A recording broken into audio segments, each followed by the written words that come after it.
After a 2-year battle with illness, my sister passed away.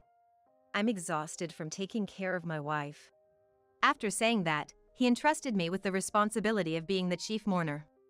I can't bear to see my wife being buried. He sobbed and ran out of the funeral hall just before the cremation. However, when I chased after my brother-in-law, I encountered an unbelievable situation. My name is Olivia. I grew up in a family of 3, with my mother and sister. My father passed away in an accident before I was born, and my mother raised my sister and I single-handedly. Even my mother passed away from an illness when I was 16 years old. My sister, who is 4 years older, started working after graduating high school, and became like a mother to me after our mother's death. Olivia, you're smart, so go to college. There's the money that mom left us, so don't worry about tuition fees. Just focus on your studies. She said that and sent me to college without indulging herself. She was truly a kind sister, and I cannot thank her enough. As soon as I graduated from college and got a job, my sister decided to get married. After living together for so long, it was really sad to separate from my sister.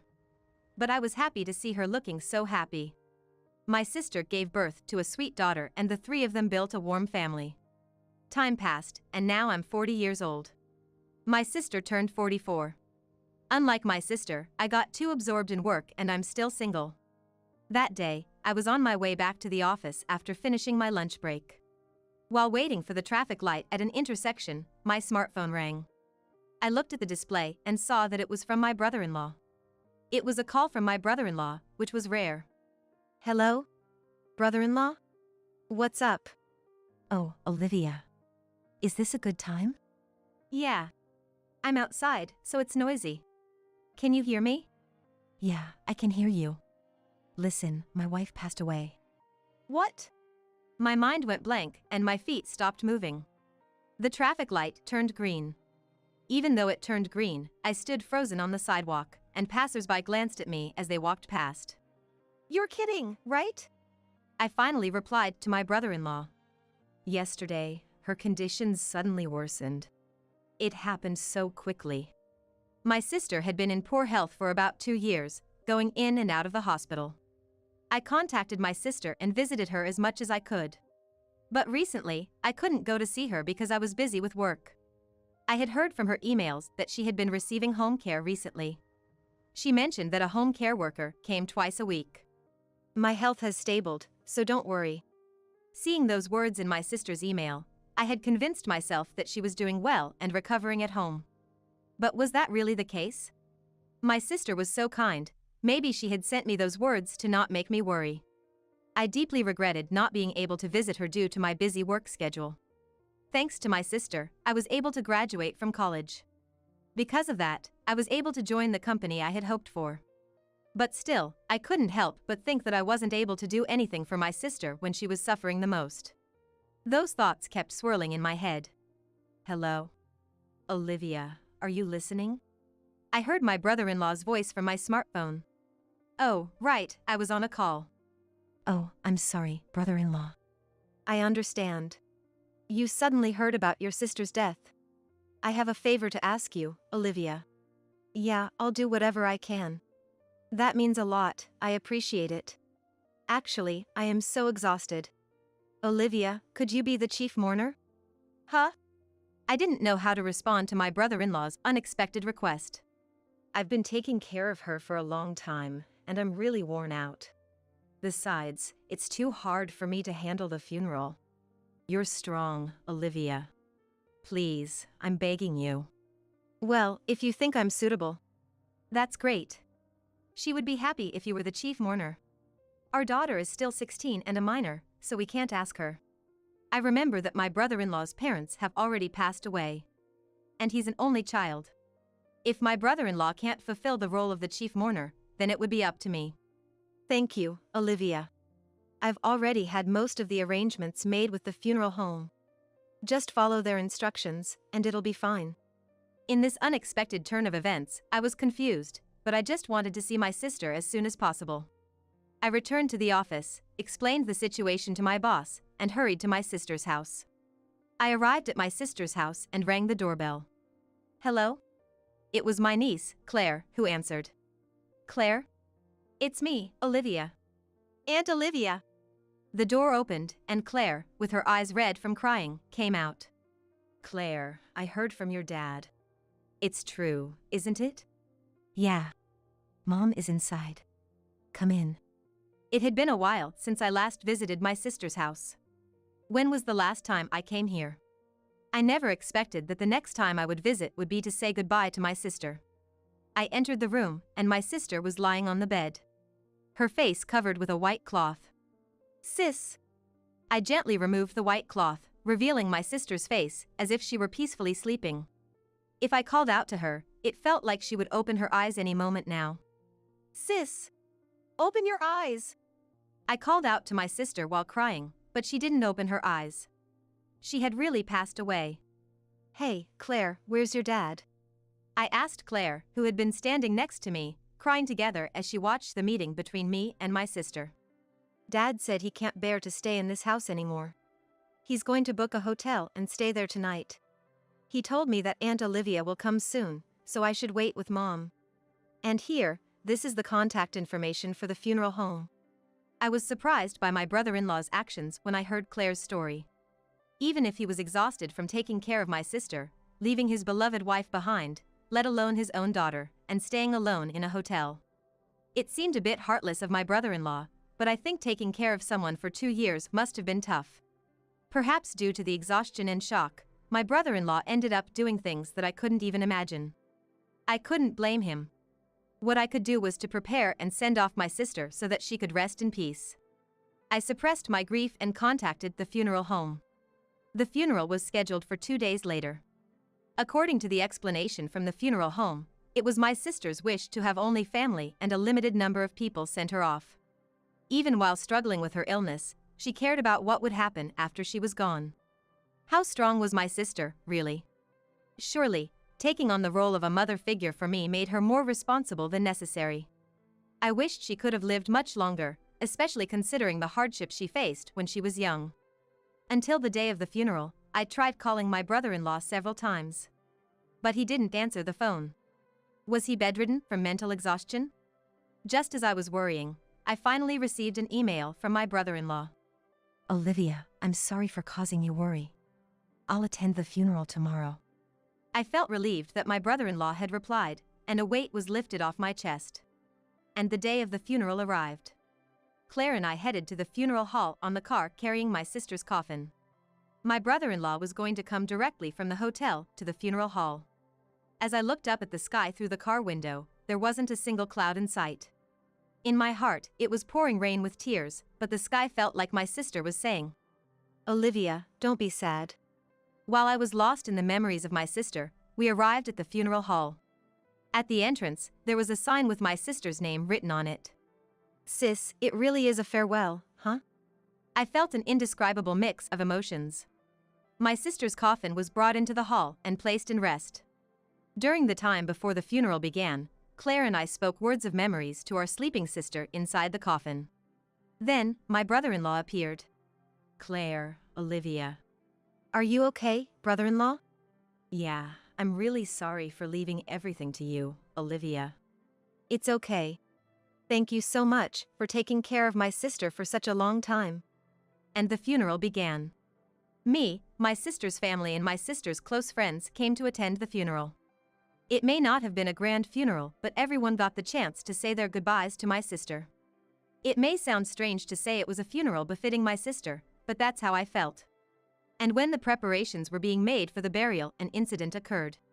Oh, I can't bear it anymore. My wife being buried. I can't take it anymore. My brother-in-law suddenly burst into tears. The people around us widened their eyes, wondering what was happening. Brother-in-law, please calm down. Daddy! Even though Claire and I tried to comfort him and calm him down, my brother-in-law continued to sob uncontrollably. Feeling concerned, one of the staff members from the funeral hall came over, but my brother-in-law shouted, I can't do this anymore. I'm leaving! And stormed out of the funeral hall. Wait, brother-in-law! I wanted to chase after him, but I was the main mourner. I couldn't leave this place. I decided to leave my brother-in-law to the staff at the funeral hall. During the time my sister's cremation was taking place, Claire and I quietly waited in the waiting room. Claire said she needed to use the restroom and left her seat. Come to think of it, where is my brother-in-law? Perhaps it was due to the grief and exhaustion, but I had no energy to leave my seat to go and find him, so I called my brother-in-law instead. But he didn't answer the phone. I hope brother-in-law is okay. Maybe I should send him a message. With that thought in mind, I opened the email app on my smartphone. Just as I was about to type, "Aunt Olivia," Claire returned. She had a troubled look on her face. "Claire, what's wrong?" "Yeah, Dad was here." "Oh, so brother-in-law was still at the funeral hall. That's a relief. I hope he comes back." "No, he went home. He was with the home care worker." Dad was smiling. "Huh? What do you mean?" "Near the restroom, there was the woman who came from Mom's home care. She was wearing morning clothes, so I didn't recognize her at first. But then Dad went up to her, and I overheard their conversation while hiding. The woman said something about going to the hospital and then going on a trip." "What? What's that about?" "Brother-in-law, what do you mean by going on a trip? Could it be that he's having an affair with the home care worker?" Even though my sister was still fighting her illness, there's no way that could be true, right? But even the arrangements for this funeral were strange, asking me to be the main mourner and all. I remember my sister's regular hospital was near this funeral hall. "I'm sorry, Claire. Just wait here for a moment. I'll be right back." Saying that, I dashed out of the funeral hall towards the hospital. Passers-by were taken aback as I ran in my morning attire, but I couldn't care about that right now. Huff, huff, huff. When I arrived at the hospital, my brother-in-law was standing at the entrance. I hid behind a pillar, hoping not to be seen by him. After a while, a woman came out of the hospital's entrance. "Sorry for the wait. Let's go, let's go." Saying that, the woman linked arms with my brother-in-law. "Nevertheless, your acting was top-notch. I couldn't bear it anymore, my wife turning into ashes." "Please stop. If I didn't do that, I wouldn't have been able to leave that place, right? But is it okay for you to go on a trip during your wife's funeral?" "Oh, it's fine. I'm supposed to be at the hotel. And everything else will be taken care of by my sister-in-law. She's single and proactive, so I can rely on her." What on earth? Even though my sister is gone, my brother-in-law is happily chatting with another woman. To show me something like this on the day I bid farewell to my precious sister. I will never ever forgive him. I managed to suppress my anger and captured the scene of my brother-in-law and the woman on my smartphone. And just as the two of them were about to get in the car, I called out, "Brother-in-law." "Huh? Oh. Olivia, what are you doing here?" The woman next to him also had a forced smile on her face. "Well, why don't you tell me? What are you doing here, brother-in-law?" I couldn't bear to witness my wife's burial. I felt sick and came to the hospital." "I see. That's why I thought you might have left the funeral hall and gone to the hospital, so I came here to check on you. I'm pretty proactive, you know." Well. Upon hearing my words, my brother-in-law's face froze in shock, unable to say anything. "Well, the cremation will be over soon. Let's go back to the funeral hall. Oh, by the way, you should come with us." I said that and glared at the nurse. "Oh, no, Even if I have to drag her, I'll take her with us. I'm serious." "You should come too." Okay," she replied with a dragged expression. In the car on the way back to the funeral hall, it felt like we were in the midst of a funeral. When we arrived at the funeral hall, Claire was waiting anxiously. "Claire, I'm sorry for leaving you alone. Aunt Olivia, they're about to call us soon." "Oh, Dad." Yeah. Claire." My brother-in-law replied with watery eyes. And after the burial was over, my brother-in-law, Claire, myself, and the friends who cherished my sister said our goodbyes to her quietly. I had the nurse wait outside. I couldn't allow the mistress to be present while we said our goodbyes. I didn't want my brother-in-law to handle them either, but I couldn't cause a scene here. Stay calm, stay calm." I reassured myself and managed to get through the situation. The funeral is finally over. But the real challenge lies ahead. We headed to my sister's house in my brother-in-law's car. Claire is sitting in the front seat, and the nurse and I are in the back seat. The car is silent. Once we arrived at my sister's house, I decided to confront my brother-in-law and the nurse right away. But before that, I asked Claire, "What about you? Since it's going to be an adult conversation, do you want to wait in your room?" "No, I'll stay with you, Aunt Olivia. I want to hear it too." Claire saw her father leaving the funeral home with a smile on his face. It's too late to hide the truth from her now. My brother-in-law and the nurse sat in the living room, looking small and defeated. "Brother-in-law, please explain what's going on." "Well, you see. She started coming as a home nurse, and things just developed from there. Even though my sister was suffering from her illness. What on earth are you doing, brother-in-law?" I raised my voice, and my brother-in-law stiffened, unable to say anything.